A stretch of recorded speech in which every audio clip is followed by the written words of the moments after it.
Aldi is getting rid of plastic shopping bags at all of its grocery stores. The chain's CEO says it becomes the first major retailer in the U.S. to discontinue plastic bags at all of its 2,300 stores. Did Aldi just quietly outmaneuver the largest retailer in American history?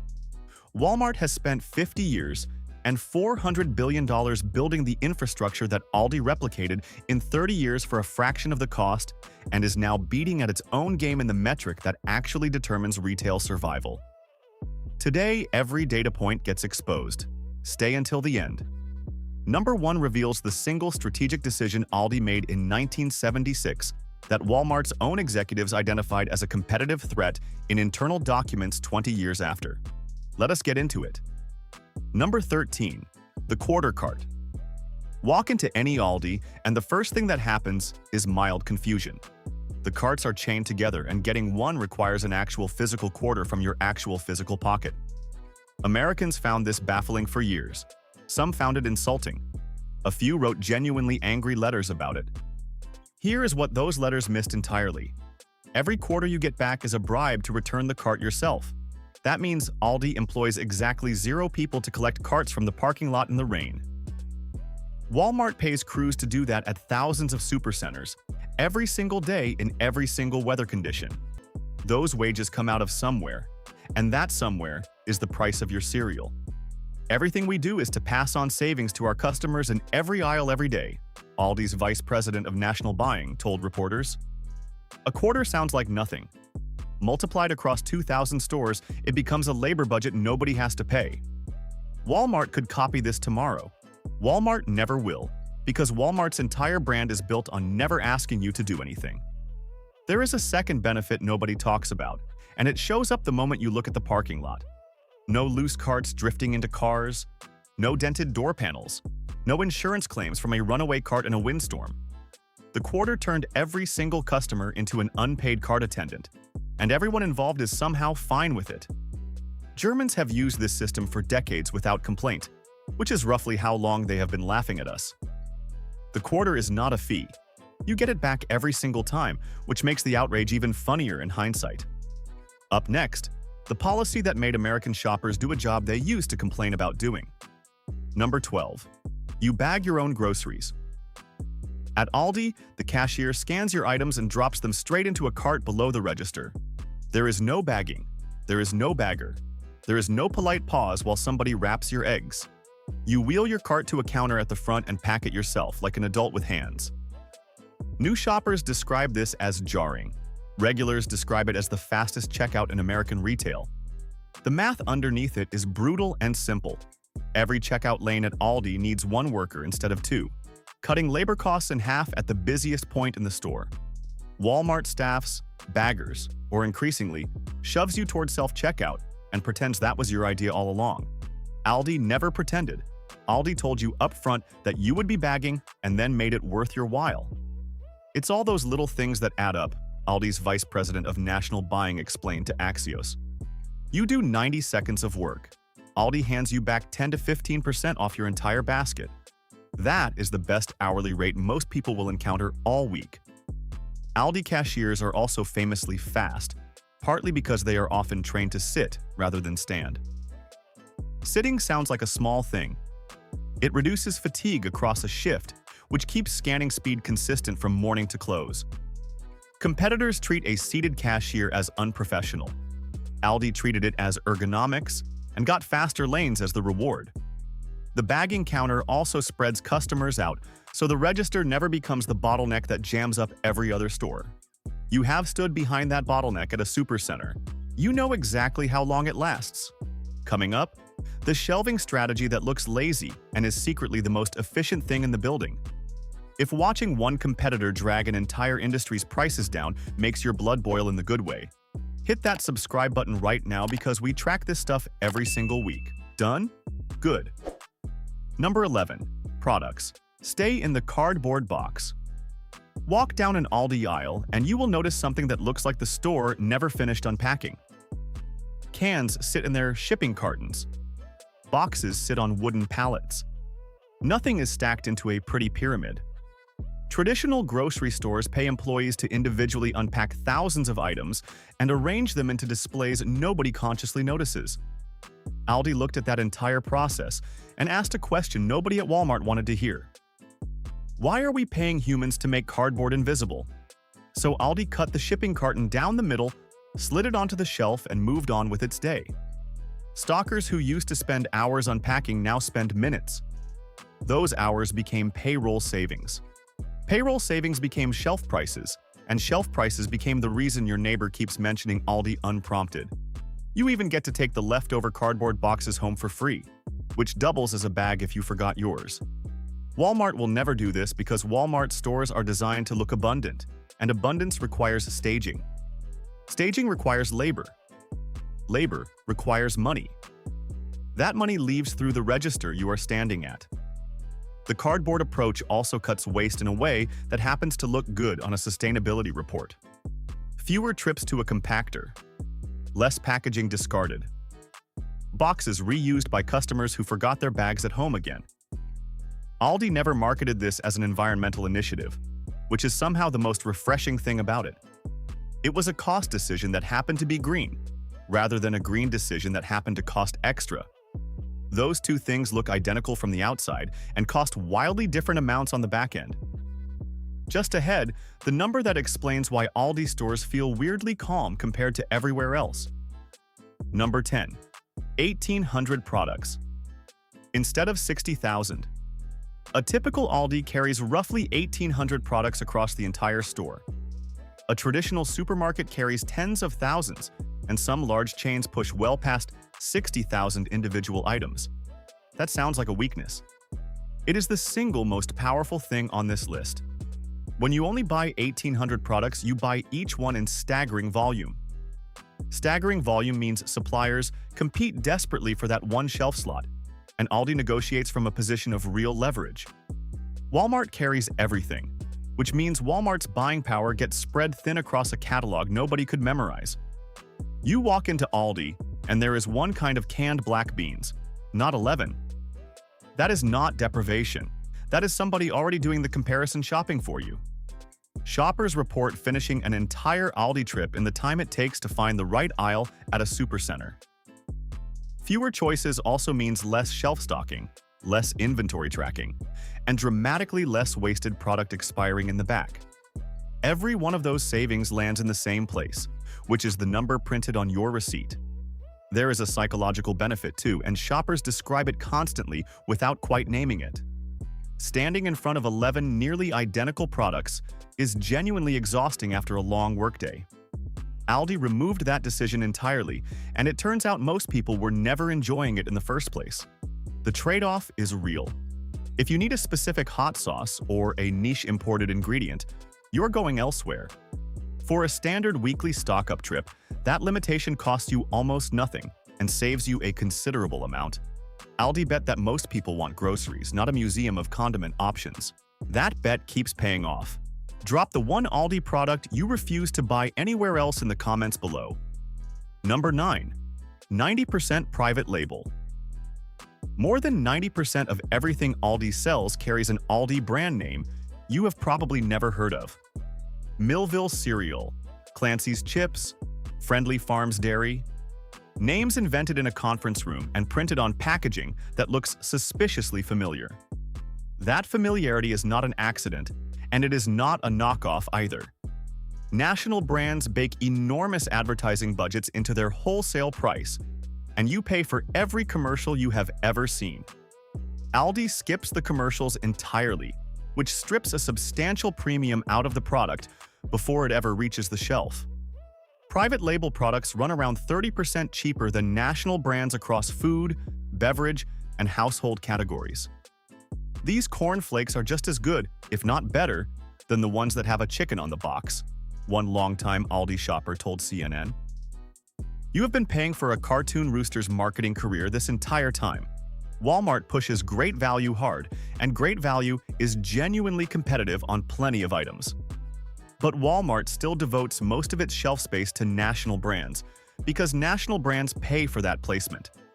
Aldi has no national brands to please, which means Aldi answers to exactly one constituency: the person holding the cart. Many Aldi private label items are manufactured in the exact same facilities that produce the national brands beside them. The recipe differs slightly. The packaging differs, obviously. The factory frequently does not differ at all. Aldi does not advertise that fact loudly, and the brands involved would prefer you never think about it. You have been paying a premium for a logo, a jingle, and a 30-second spot during a football game. The cornflakes did not get better because a rooster endorsed them. They got more expensive. Coming up, the design detail so small, most shoppers have never consciously noticed it. Number 8. Barcodes on every side of the package. Pick up almost any Aldi product and look closely at the packaging. The barcode is either enormous or printed on multiple sides, or both at the same time. This looks like a graphic design mistake. It is one of the smartest cost decisions in modern retail. A cashier scanning items does not have to rotate each package hunting for the barcode. They grab, swipe in whatever orientation their hand landed, and move on to the next item immediately. Multiply a saved second across every item, every customer, every register, every store, every day of the year. That compounding is exactly how Aldi runs a checkout lane with one employee, where competitors need two. Walmart could redesign its packaging this way, except Walmart does not control most of its packaging. National brands design their own boxes, and national brands optimize for looking pretty on a shelf, not for scanning speed. Aldi controls 90% of its own packaging, so Aldi simply designed the entire catalog around going faster. Owning your own brands means owning your own efficiency, and that advantage cannot be copied by a competitor selling somebody else's products. This is the part of the Aldi model that competitors study and quietly conclude they cannot replicate. A chain would have to abandon most of its national brand relationships to gain the same control over packaging. Those relationships come with promotional money, slotting fees, and co-op advertising budgets nobody wants to give up. Aldi walked away from all of it 50 years ago and never looked back once. Just ahead, the store size difference that sounds impossible until you see the actual numbers. Number 7. Stores a fraction of the size. The average Aldi store measures roughly 12,000 square feet. The average Walmart supercenter measures around 178,000 square feet. Costco averages about 145,000. Aldi fits inside either one with room to spare. Smaller footprint means dramatically lower rent, lower utilities, lower heating, lower cooling, and lower everything else attached to a building. It also means employees walk shorter distances, which sounds trivial until you calculate it across an 8-hour shift. You walk shorter distances too, which is why an Aldi run genuinely takes a fraction of the time. Nobody has ever gotten lost in an Aldi. That sentence cannot be said about a supercenter. Walmart's entire model depends on being a destination where you buy groceries, motor oil, a television, and a lawn chair. That model requires enormous buildings, and enormous buildings require enormous overhead paid for by somebody. Aldi decided it would rather be a quick stop that costs less than a destination that costs more. 50 years later, that decision is opening stores in 31 states simultaneously. Small stores also fit into locations a supercenter physically cannot, including dense neighborhoods and older suburban strip centers. That flexibility lets Aldi open where the customers already are, instead of forcing customers to drive to the edge of town. A supercenter needs a massive parking lot and a highway exit. An Aldi needs a corner and a lease. Cheaper real estate, faster construction, and quicker profitability all follow from a decision that looks like modesty. If a grocery store proving that smaller can beat bigger makes you rethink your weekly routine, hit that like button right now. Number 6. No loyalty program and no coupon games. Most grocery chains run elaborate loyalty programs, digital coupon apps, and member-only pricing tiers. Those systems exist to collect your data and to make the shelf price look higher than the real price. You clip, scan, download, and hunt just to reach the number the store always intended to charge you. Aldi runs no formal loyalty program and no traditional coupon circular. The price on the shelf is the price. That is the entire system. There is no app to open, no card to scan, and no membership fee gating your access to normal pricing. Kroger built a loyalty empire around personalized discounts that vary wildly between customers standing in the same aisle. Walmart pushes app-exclusive deals that quietly reward the shoppers most willing to hand over their browsing behavior. Aldi charges everyone the same low price and does not require you to trade privacy for it. That simplicity is not laziness. It is a deliberate refusal to build an entire department dedicated to confusing you. Departments cost money. Confusion costs trust. Aldi decided it wanted neither. Loyalty programs also exist to disguise price increases, which is the part chains never mention in the app notification. A store can raise a shelf price and then offer a member discount that lands you exactly where you started. You feel rewarded. Nothing actually changed. That is the entire design of the modern grocery loyalty economy. Aldi cannot run that trick, because Aldi has no second price to hide behind in the first place. Coming up, the middle aisle that became an internet subculture with millions of devoted members. Number 5. The Aisle of Shame. Down the center of every Aldi sits a rotating aisle of items that have nothing to do with groceries. Garden tools, ski jackets, air fryers, a kayak, occasionally, for reasons nobody has satisfactorily explained. Shoppers named it the Aisle of Shame, and the nickname stuck so hard that Aldi eventually embraced it.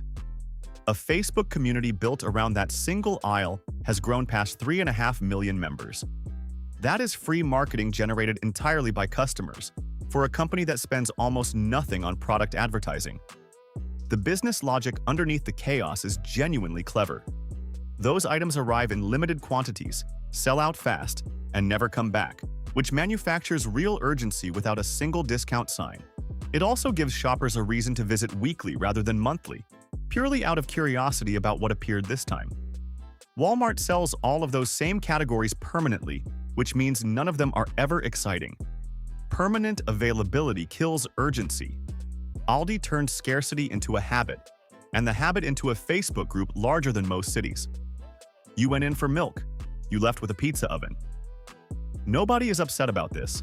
The aisle also functions as a low-risk testing ground for products Aldi might eventually stock permanently. If a limited run sells out in 3 days, that is market research nobody had to commission or pay for. If it sits untouched, it disappears quietly and no permanent shelf space was ever wasted on the experiment. Competitors run the same category with permanent inventory, permanent markdowns, and permanent clearance racks nobody looks at. Just ahead, the guarantee that quietly dares you to complain. Number 4. The Double Guarantee. Aldi backs its private label products with something called the Double Guarantee. If you do not like a product, Aldi replaces it and refunds your money.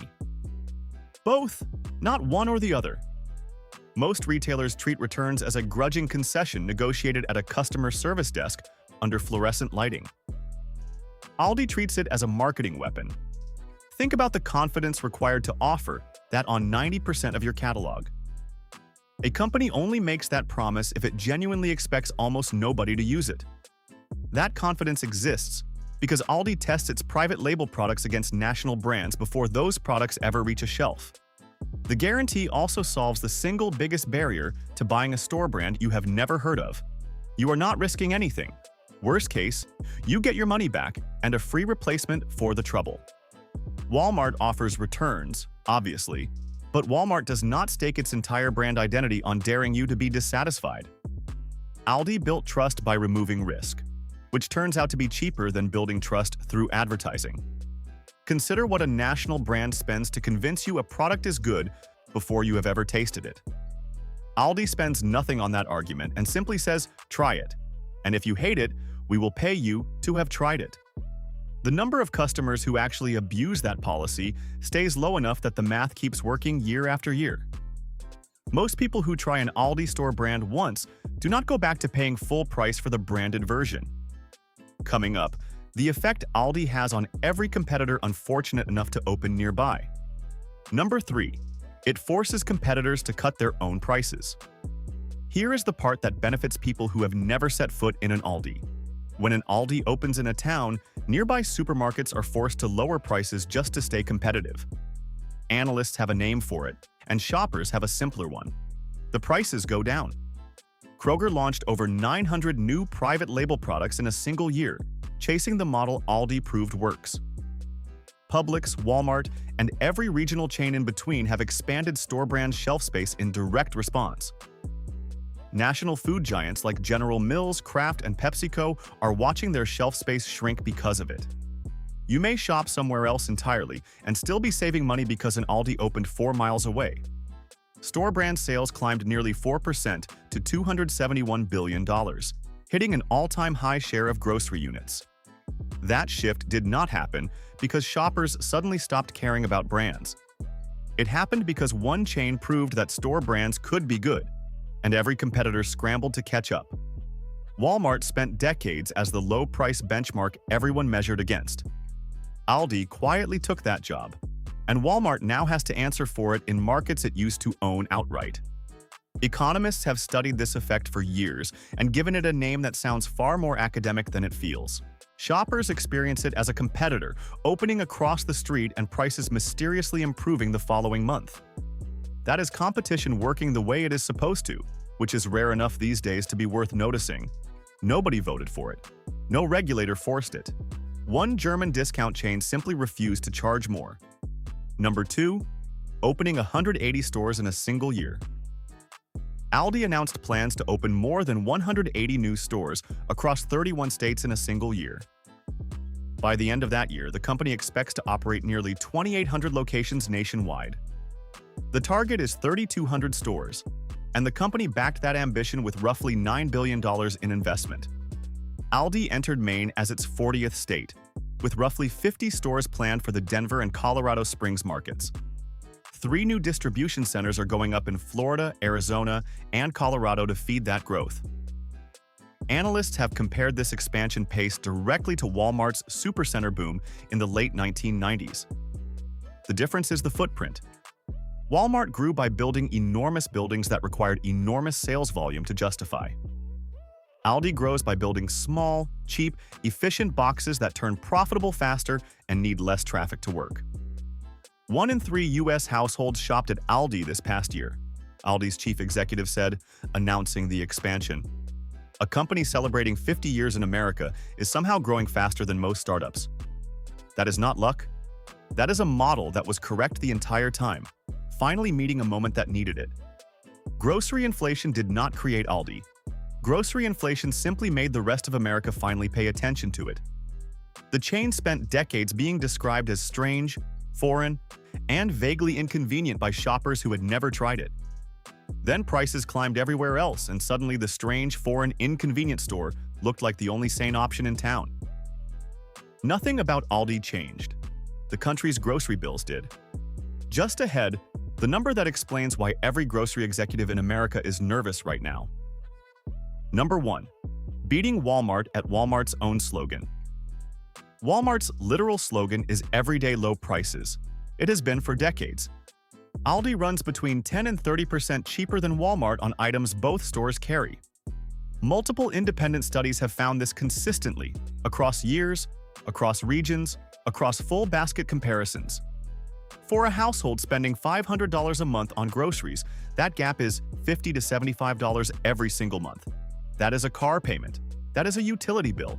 That is a genuine vacation fund built entirely from where you shop. Walmart is the largest retailer on the planet. With buying power, no competitor should reasonably be able to match. Aldi matched it anyway by refusing to sell most of what Walmart sells. Every entry on this list feeds the same result. Smaller stores, fewer products, no baggers, no cart crews, no advertising, no coupon theater.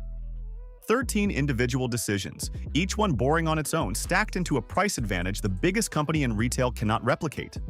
Walmart cannot copy it without dismantling everything that makes Walmart Walmart. That is the whole story. Aldi did not outspend Walmart. Aldi outdesigned it. 50 years of quietly doing less, better, and handing the difference back to you.